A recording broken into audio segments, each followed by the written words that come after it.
Hello YouTube, this is my 2015 to 2019 Subaru Outback install video for this rear wiper.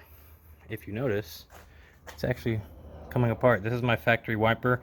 It is now, at the time of making this video, August 2020, which makes this a 4-year-old wiper blade. So I'm okay with that.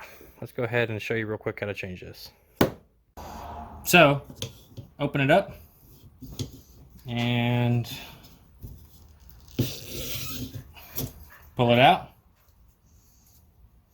If you need an extra take on that, push this out of the way, put your thumb there, and then just rotate it off.